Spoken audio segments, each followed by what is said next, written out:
जय ओम विष्णुपाद परमहंस परिव्राजकाचार्य स्तोत्र सत श्री श्रीमद अभय चरणारविंद भक्ति वेदांत स्वामी श्रील प्रभुपाद की जय। श्रीमद भगवद गीता की जय।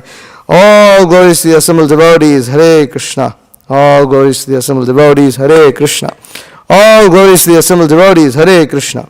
All glories to Sri Guru and Sri Gauranga. All glories to His Divine Grace, Srila Prabhupada. Namo Vishnu Padaya Krishna Prishthaya Bhutale Srimate Bhakti Vikas Swaminiti Namane.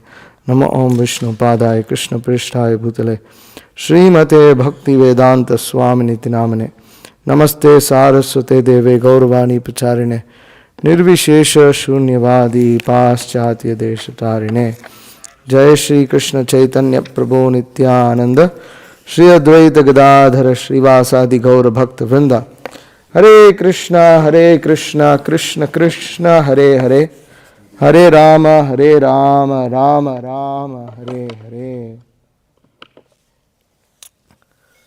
I'm gonna need help with the verse being cast on the TV. I don't know where all the devotees are, including the two Bhakti leaders. I'm on the offering. You're on the offering. Okay.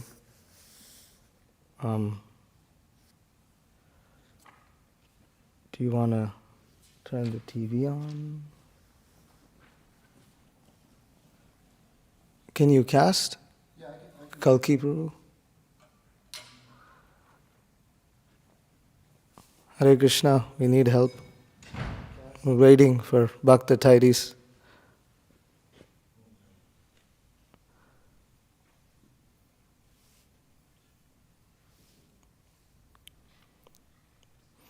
Okay. Bhagavad Gita chapter 3, text 6.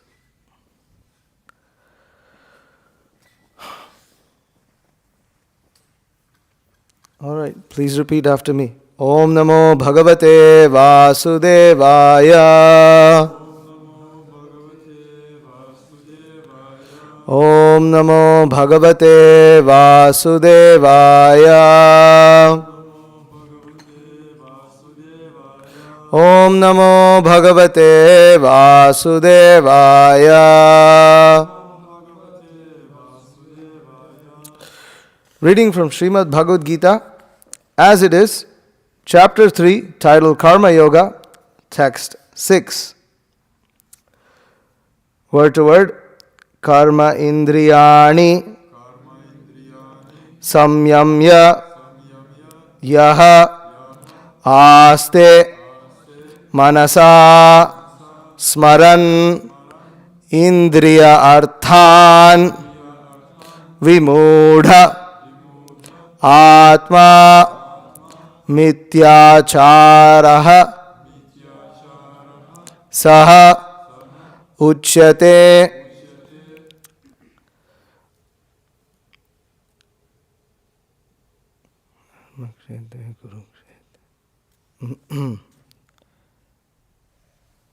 Karmendriyani samyamya. Karmendriyani samyamya. Yaaste manasa smaran. Yaaste manasa smaran. Indriyarthan vimudhatma. Indriyarthan vimudhatma. Mityacharasa uchyate. Mityacharasa uchyate. Karmendriyani samyamya. Yaste manasa smaran. Indriyarthan vimudhatma. Mityacharasa uchyate. Karmendriyani samyamya. Yaste manasa smaran. Indriyarthan vimudhatma mityacharasa uchyate. Please repeat. Karmendriyani samyamya yaste manasa smaran indriyarthan vimudhatma mityacharasa uchyate. Karmendriyani samyamya yaste manasa smaran indriyarthan vimudhatma mityacharasa uchyate.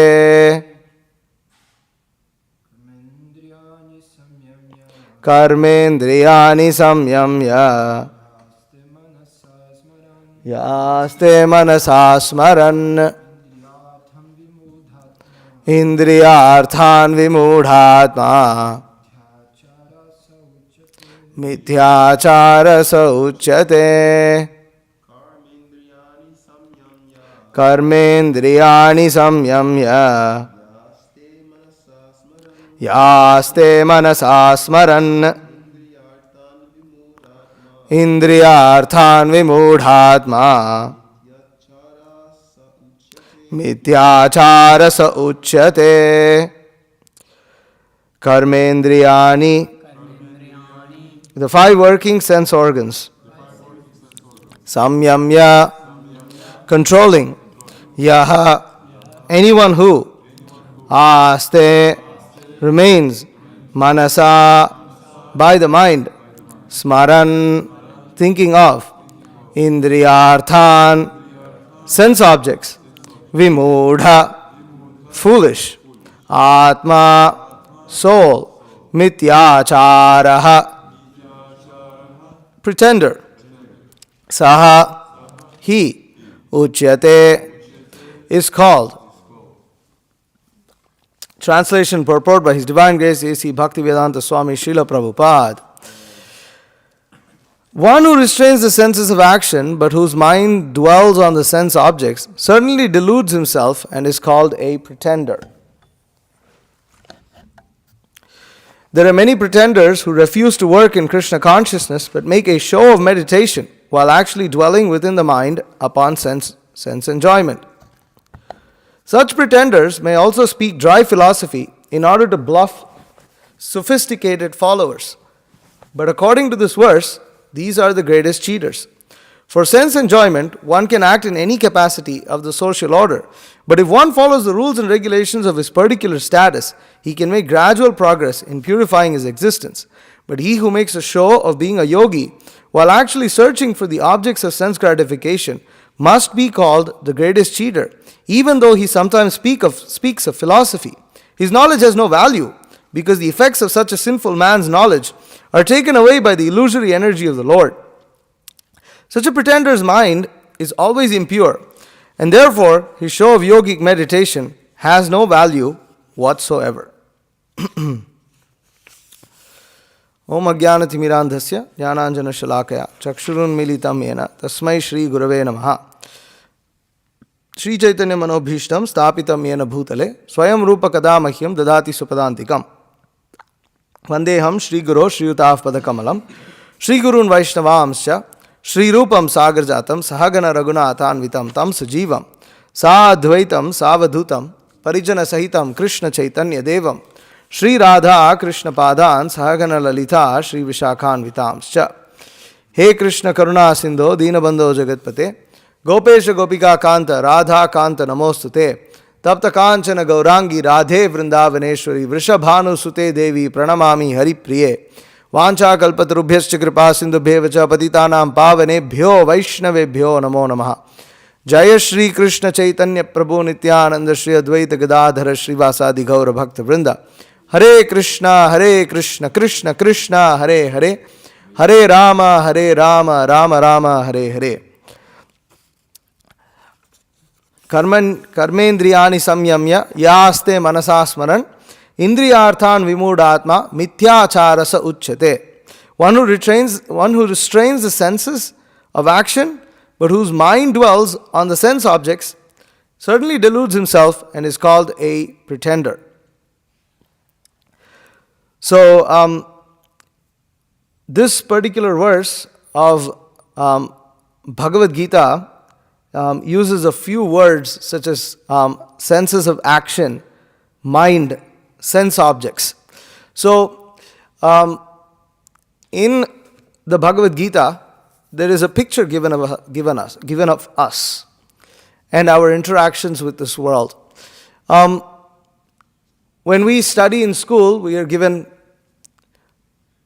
multiple concepts that present and give us an idea about ourselves. And here in Bhagavad Gita, there is a different idea that's given. So in school, maybe we learn that, we learn about the different different types of chemicals. You have that, the element chart, where periodicals. Yeah, what is it? Periodic table, yeah, that's what it is. Periodic table beginning with hydrogen and helium and this and that, and then you have all these different things. And then, when you go to, if you study biology, they'll describe, the body consisting of different kinds of organs. You have your stomach, you have your lungs, you have your intestines, you have all these, you have the liver, you have kidneys, you have all these kind of different types of organs. And then, of course, you go a little deeper, you have different kinds of chemicals in the body, like enzymes, and you have different kinds of stimulants, and you have cells, and then you have blood, you have bones, you have all these. So there are different kinds of ways in which we can look at the body. And then you also have, as we learned in school, as when we were young, you have hands, legs, you have eyes, you have skin, and these kind of things. Now, these are all bona fide conceptions of the body that we have. Now, in Bhagavad Gita, a different concept is presented, which is something that is a little more relevant to our day-to-day lives. In our day-to-day life, we don't really think so much about the liver or the lungs or the tongue. We just work with them. We live with them, we work with them. But in Bhagavad Gita, you have what is called as the senses of action. So the senses of action are those senses, let's put it simply, it's the senses that we use to interact with this world.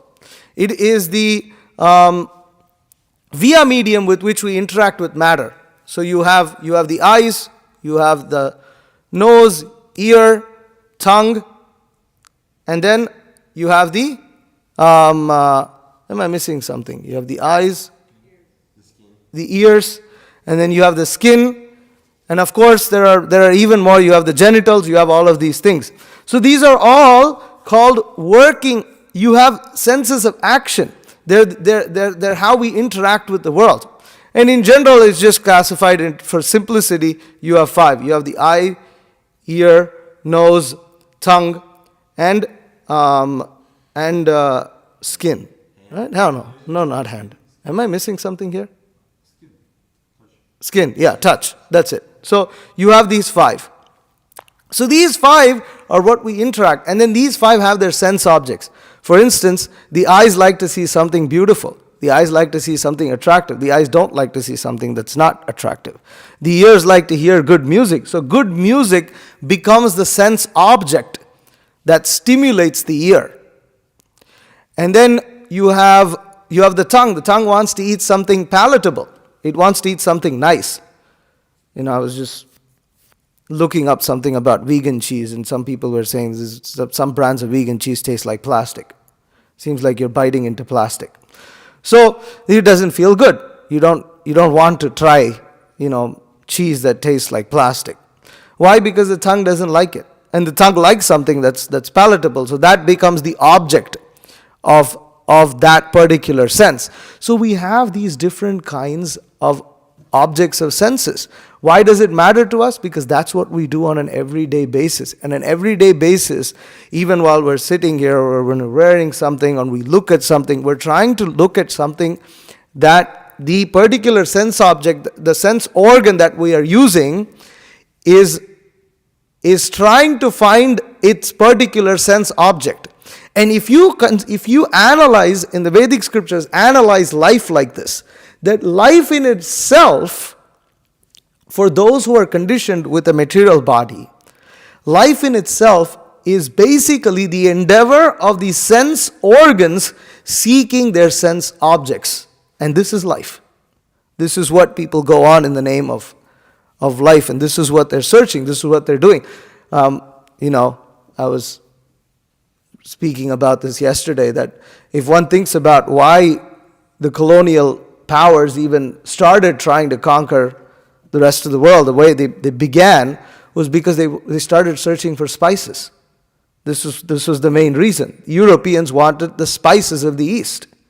And so they started, moving towards the East, because they were like, we want to get control of these. We don't want it to come through the trade route. We want to control the spices itself, where they're grown. That's seeking the object of the tongue.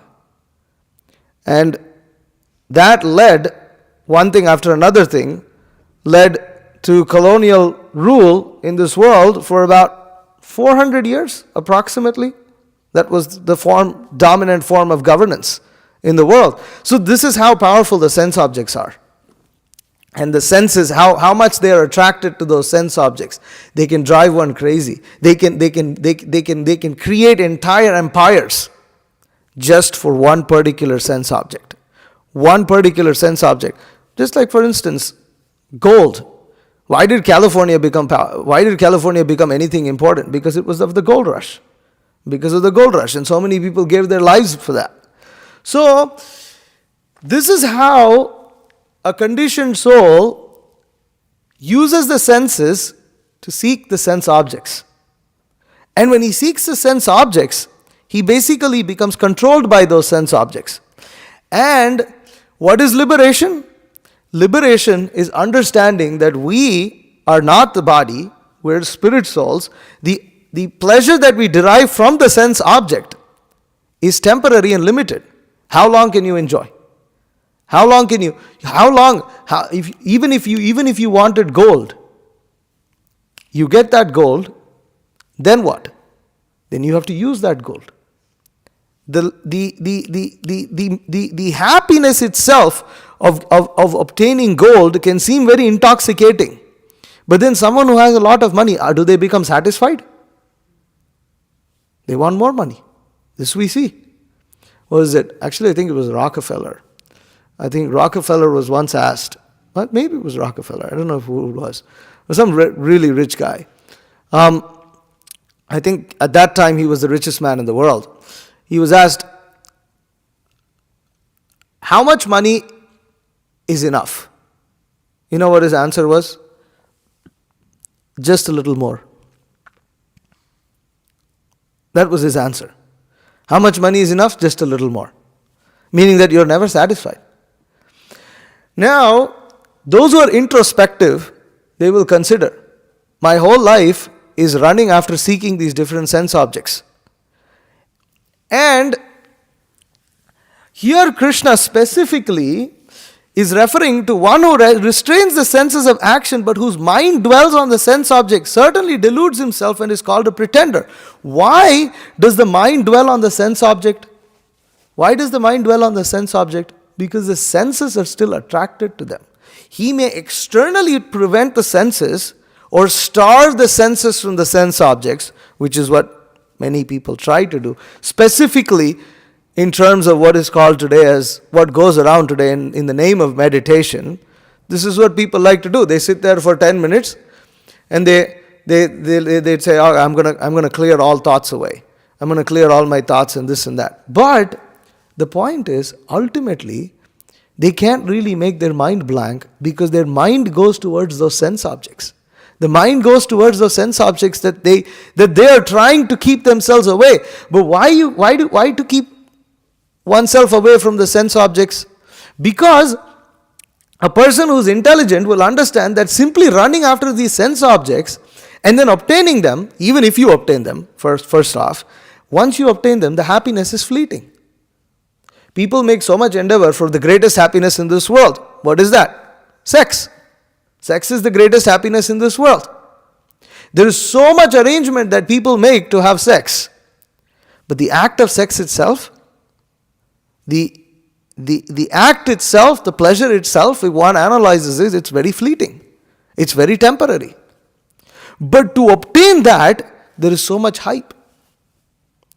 There's so much hype to go to Disneyland. But then after you're in Disneyland, you enjoy for a little bit, and then after that, you don't want to visit. You don't want to visit again for some time, at least for some time. Sometimes some people, that's it. One time they visit and they regret it for the rest of their life because they're not very happy. And that's why they have to keep, Disneyland, Universal Studios, they have to keep changing the exhibits. Because if they have the same exhibit, they'll go out of business.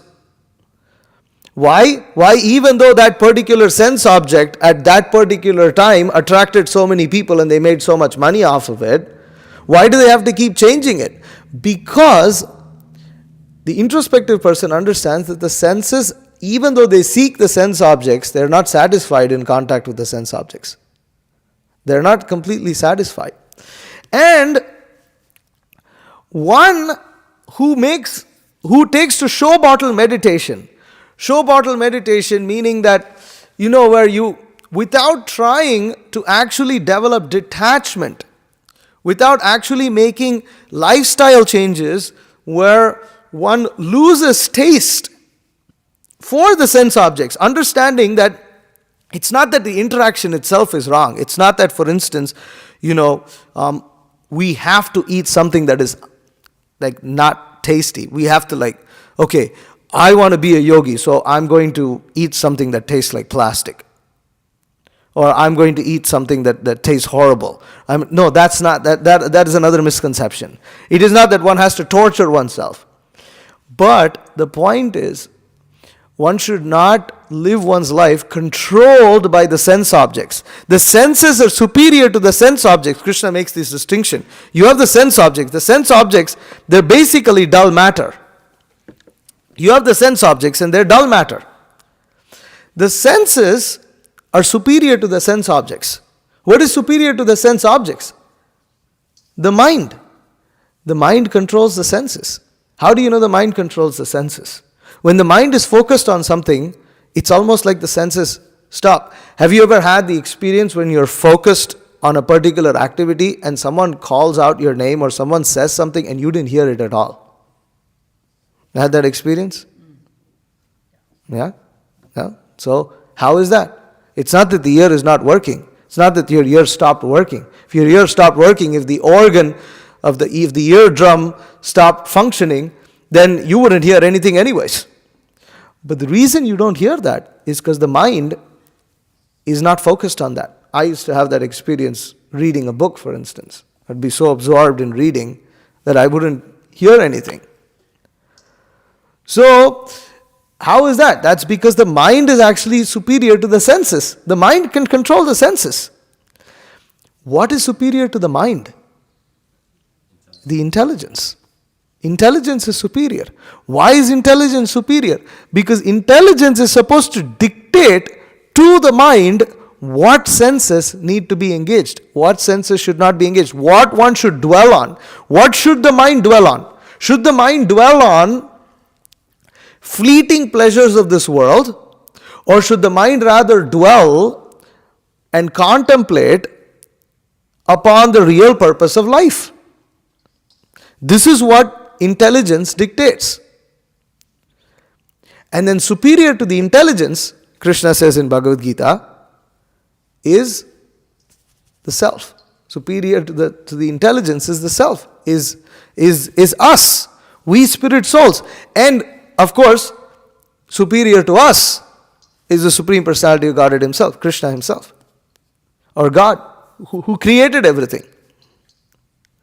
So, one who is intelligent, who is not interested in making just show bottle meditation. Why is this called show bottle meditation? Because if you meditate, But in your so-called meditation, what you're actually dwelling on, what the mind is actually dwelling on, is the sense objects.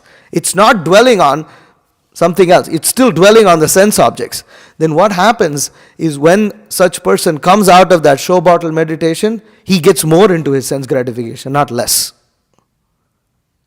This we have seen.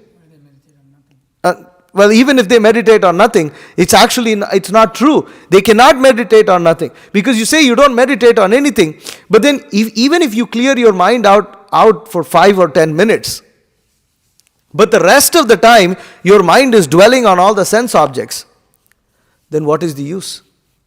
Why is that a problem? Because at the time of death, the senses, the sense objects, the mind, everything ceases to function. Then what's next? What's next? Do we think that life is finished? Do we think that everything is over at the time of death? That's foolishness. That's foolishness. We spirit souls, we are inhabiting this body. We are eternal. This information is given in Bhagavad Gita. And that's how intrinsically we feel. Because theoretically we all know that we might not live tomorrow. Then why plan for tomorrow? We don't know if we're going to live for tomorrow. We don't know. Human beings make so many plans. Animals plan less than human beings, but they actually live. They live with a lot less anxiety. You might have noticed. Because in the animal form of life, one is not expected to understand the real purpose of human life, to actually become a self-realized person, to actually become Krishna conscious. That is not required in the animal form of life. Therefore, animals are provided all their needs by the arrangement of God, by the arrangement of Krishna.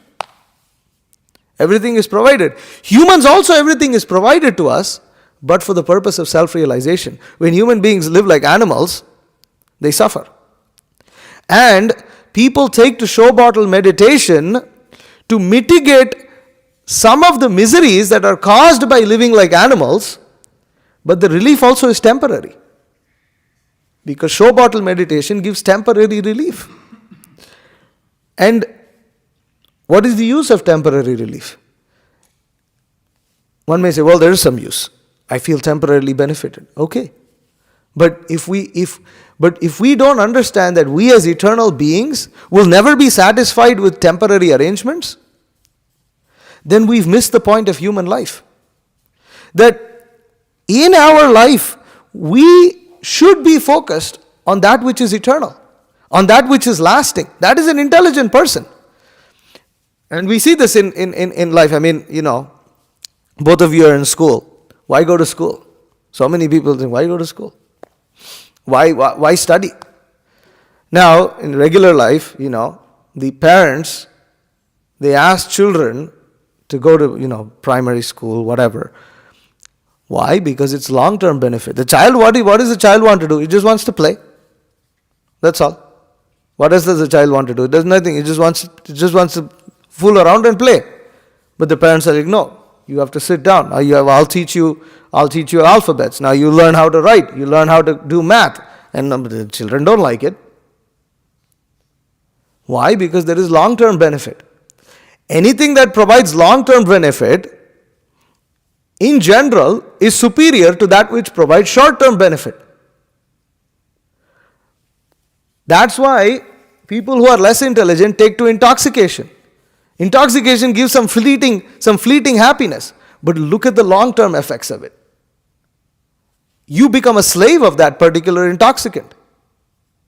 You become controlled by it. Is it worth it? Well, some people say, well, I don't get happiness anywhere. My life is so miserable. Life is miserable because we are controlled by the sense objects. We are controlled by the lowest. If we are controlled by dead matter, and we are eternal, how can we be happy? We think that this dead matter will give me happiness. Not that we use this dead matter to sustain our bodies, which is also ultimately actually dead matter. The body is ultimately dead. The body is is alive because of the presence of the spirit soul. The moment the spirit soul leaves, the body is dead. The body ceases to function. It's the spirit soul that gives its life. And the matter around us should be used to maintain this material body for the purpose of attaining self-realization. This is the purpose of human life. This is what Krishna speaks in Bhagavad Gita. But those who refuse to be Krishna conscious, while making a show of meditation, while actually dwelling the mind upon sense objects, are very unfortunate people because they're attached to being cheated. They're attached to cheating and being cheated. And such people may speak dry philosophy, as Prabhupada is saying here. Such pretenders may also speak dry philosophy in order to bluff sophisticated followers. But according to this verse, they are the greatest cheaters. I'm still in the process of reading an article on the New Yorker, which is called The Case of Not Being Born. There's a whole group of people who advocate a philosophy. What is that philosophy? It's called nihilism. Have you heard of nihilism? Nihilism basically means there is no use to existing. Nothing matters. Nothing matters. It's a long article. It's really depressing. I don't know how many depression pills that guy must have taken to write such a depressing article. But his life, just by reading the article, you can say his life is miserable. Because he finds no purpose, no meaning, no happiness, nothing. Because he's intelligent enough to analyze things and understand, well, ultimately there's no meaning in anything. Why have democracy? Why have communism? Why have anything? Everything's going to end. Everything's going to hell anyways. This dry philosophy may attract some people. But ultimately, it's nonsense. It's nonsense because it doesn't make sense ultimately. It doesn't satisfy us. It may sound logical. But it's sophisticated, and it's very sophisticated the way they present it. It's very sophisticated. And there's more. You know what these people propagate? They support, one of the things they love to support is abortion. They say, listen, why do humans have to exist? You know what's the one big thing you can do to prevent greenhouse emissions? According to the followers of nihilism? No. Wrong. Don't have babies. No, that doesn't mean stop sex. A big misconception. It means don't have babies. Don't have children. Why have children? So they actually propagate abortion as being environmental environmental activism. This is how crazy these people are. Absolutely crazy. They are advocating for the end of the human race. Now, such people so they come up with these kind of philosophies. On one hand, they may meditate. What is the use of their meditation? Look at their philosophy. Look at their destructive philosophy. Now, why do they come to these kind of misconceptions? Because ultimately they're atheists. They don't believe that there is a possibility of some purpose being there in life, in the universe, or existence in itself. They think there is no purpose. Or as Richard Dawkins put it, the famous atheist, he said that so there's something called as I think it was survival gene or something like this. Selfish gene. What is this selfish gene? We all have the selfish gene. It's bunch of chemicals that want to annihilate the existence of another bunch of chemicals. He can't explain how these chemicals suddenly got a desire to annihilate another bunch of chemicals. In the whole evolution theory, they cannot explain when did chemicals develop desire. You have hydrogen, you have helium. When did hydrogen develop desire to have sex with helium? You can't explain. You have chemicals. Okay, chemicals combine with each other. How did chemicals develop desire? Where did desire come from? You can't explain. They can never explain this. Because fundamentally they are opposed to the principle that there is something spiritual. That there is the spirit soul, that there is God. They are opposed to this. They think, no, it's all simply mechanical, physical, chemical reactions. That's all. Nothing more than that. And those who are a little more advanced, they'll say, yeah, spiritual, but don't give any clear definition of anything. Don't give any clear definition of God, don't give any clear definition of the universe. And if you define anything, you'll put you in a box called religion, and we'll put you in a corner there, and you're defined as a fanatic, while we are liberal, we are open-minded, and we are this and that.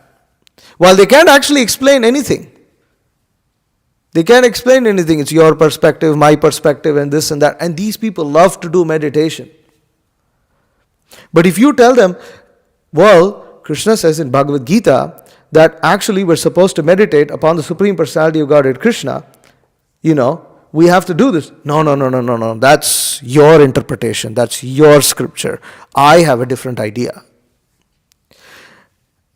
And ultimately, if you dig deeper, these people will say that reality in itself is simply a perception. It's your perception of reality. It's my perception of reality. Is there any common perception of reality? Is there any common reality? No, it's all perception.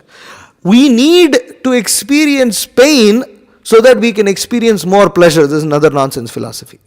You might have heard that.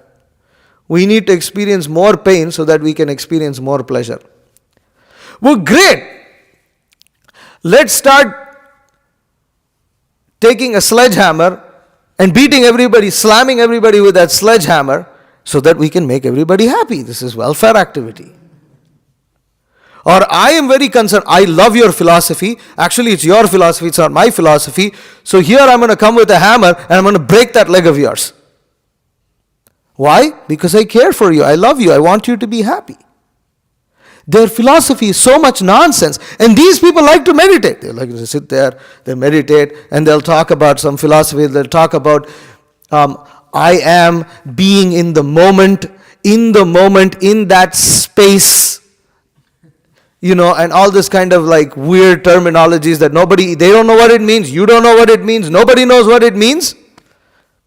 But it's spiritual. Why? Because, that's when we're on book distribution and we try to give these books out, we tell people, you look so spiritual. You know why that's such a good compliment? Because they don't know what it means.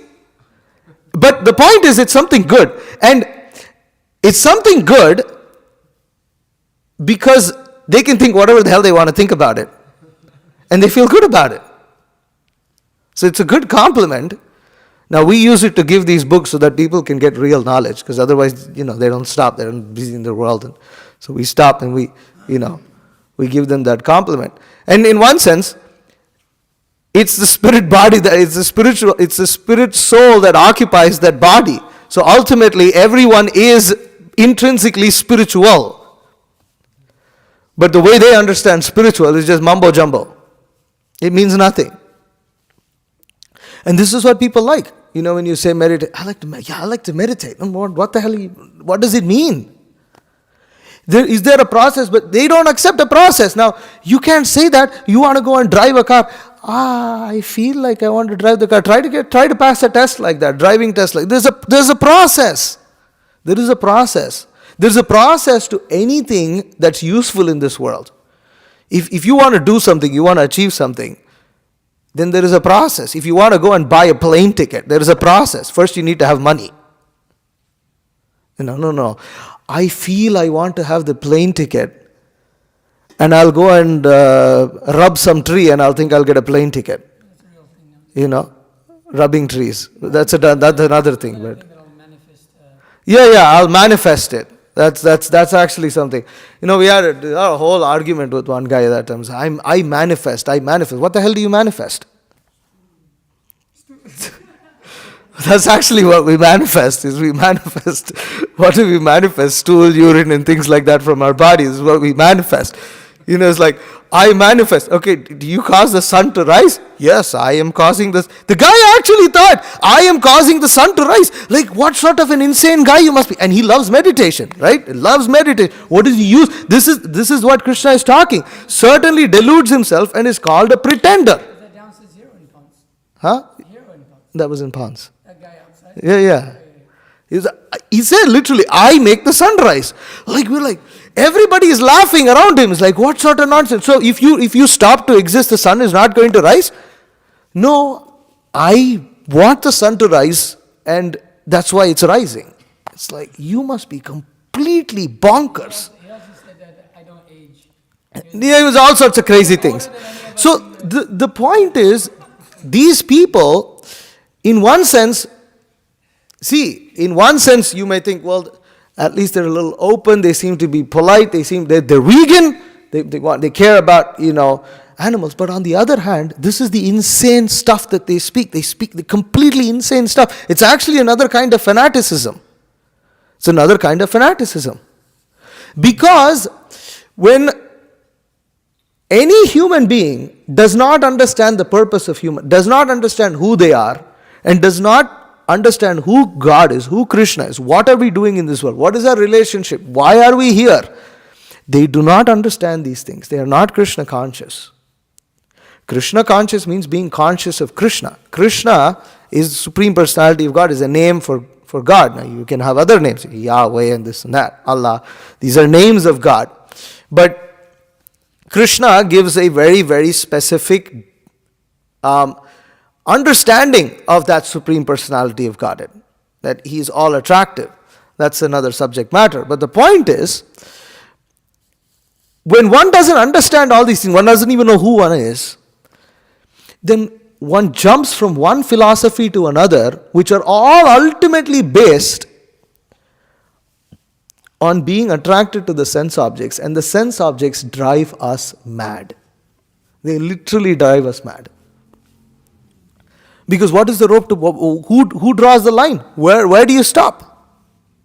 Who says what is moral? Who says what's immoral? They say, whatever is the greater good. But the greater good can also cause a lot of evil.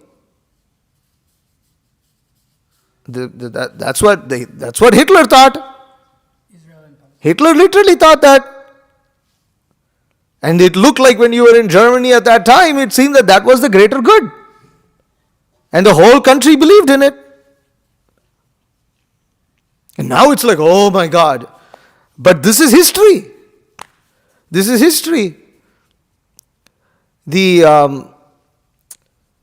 settlers, I always find this funny, I keep saying this again and again. The people who came to the United States in the beginning were settlers, but now everybody who comes are immigrants. What's the difference? So the settlers, they thought they thought in the name of religion, they thought in the name of their race or whatever, that they were doing the greater good. They were doing some ethnic cleansing. They use that word, ethnic cleansing, as if it's some garbage or trash that you have to clean on the street. So this is real stuff. This is real stuff. And this is what happens, that one who restrains the senses of actions but whose mind dwells on the sense objects certainly deludes himself and is called a pretender. And it doesn't matter if just for those 5 minutes your mind is just at that moment is not dwelling on a particular sense object. What are you doing for that other 23 hours and 55 minutes of your day? That also matters. So therefore, and whatever I'm speaking over here has nothing to do with religion. We're not talking about whether one is Muslim, Christian, whether one is black or white or belonging to the East or West or rich or poor, educated, uneducated. What we're talking over here is common. It's common for people in general. And therefore, here, we call this process, we call the practice that we do as Krishna consciousness, because it's about being conscious. It's not about just coming one day a week or just coming on Sunday and making a show of being religious. No, it's being conscious. When you're Krishna conscious, it means you're conscious 24/7. That is actually real, that is actually the sign of someone who's self-realized. So this is the philosophy that is presented in the Bhagavad Gita. It's an amazing book that, this ancient knowledge comes from more than 5,000 years old. And it presents such comprehensive knowledge of everything we need to know to live happily in this life and the next. And it gives us eternal benefit. Eternal benefit. How eternal? By helping us realize our constitutional position as servants of Krishna, as spiritual servants of Krishna, who are undergoing a human existence at the moment. We've had other types of existences. We've had fish existence, we've had tree existence, we've had pig existence, we've had camels, giraffe, whatever your favorite animal was. We've had that also. Now we are in the human form of life. This human form of life is a unique opportunity. It's at the crossroads. From this human form of life, one can go back to living like an animal. And so many people in this world, that's what they do. They are two-legged animals. And thus, by nature's arrangement, because they're eternal, they're not going to die. When the body dies, they don't die.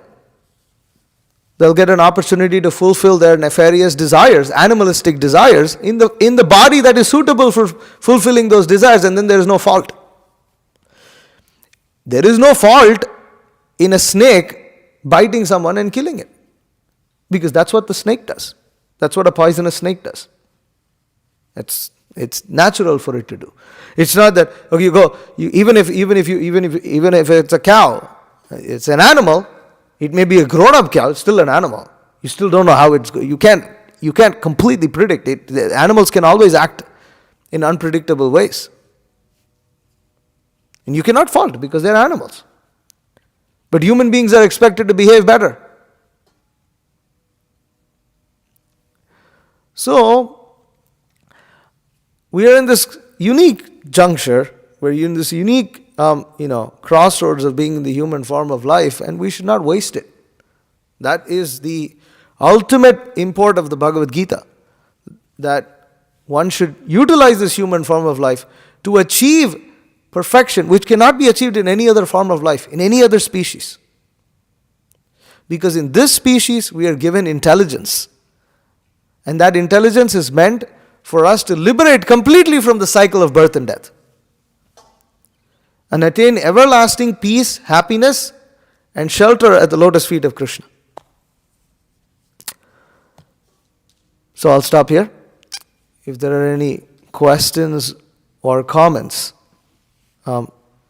please feel free to ask. Any questions?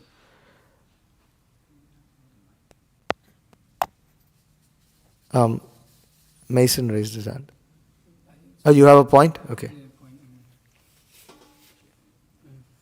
So I was just thinking, you're speaking about people who are pretenders, and this verse also, these vegans who pose as such great people, and actually they're also a big proprietor of these abortion things. Can you call also? He's calling me. These abortions that go on, also the vegans are very much into this also. At the same time, they want to save the animals, but they're killing innocent babies in the womb. Yeah. So it's how much great are you doing to the world actually?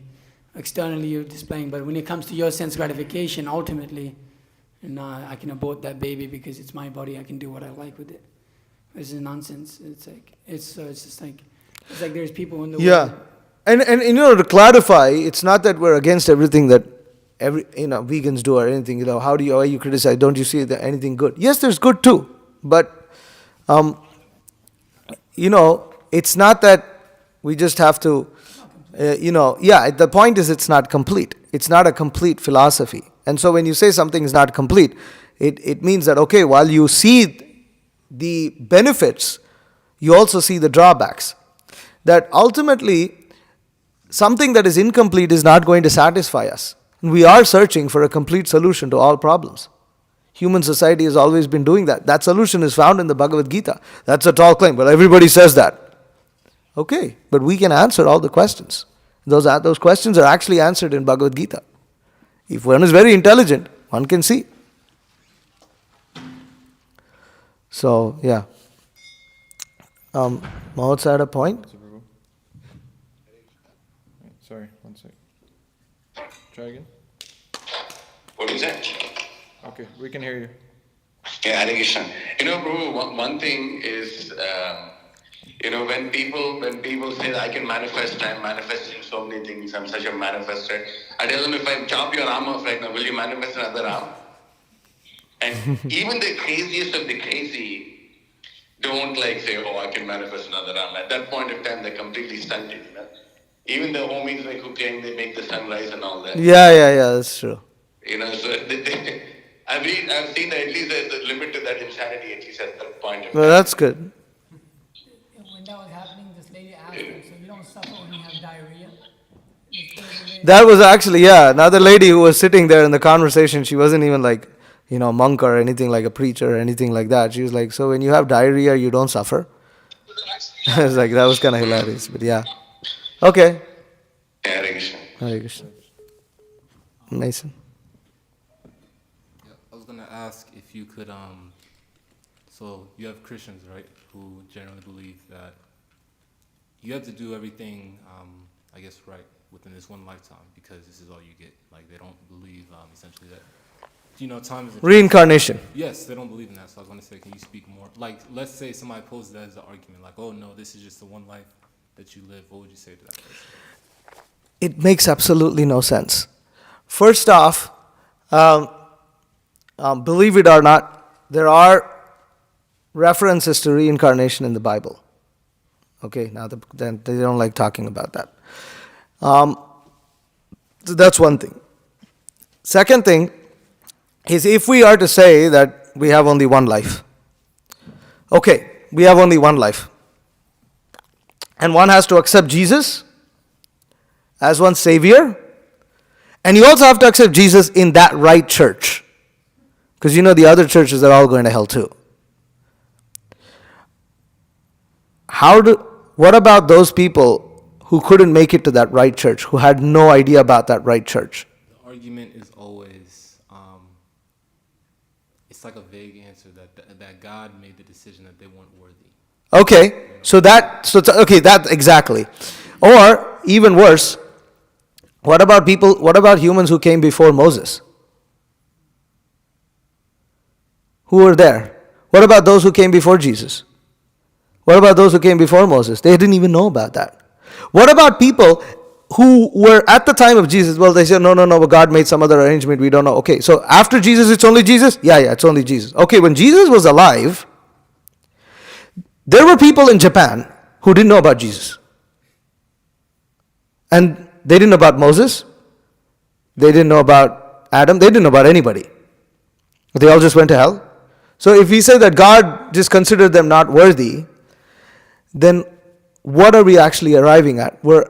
On one hand, they're saying God is loving, God cares, God is equal, God is benevolent, God is all-knowing, He's all-powerful, and He's very merciful. And that merciful God could put people in Japan just to go to hell. This very reason has led so many people to become atheists. Christianity, in many ways, with its, and I'm using a general term here, not faithful followers of Christianity. I do understand that there are sincere people who have found benefit in Christianity. But I'm talking of the theology itself. That the theology of Christianity that has been presented primarily by the Catholic Church has literally led to so many people becoming atheists. Because they have no answers for so many things. They don't have an answer as to why suffering exists in this world. Or well, they did. But they don't say that anymore much these days. And their answer was that some dude named Adam and his girl Eve ate an apple. And so that's why the rest of us have to suffer.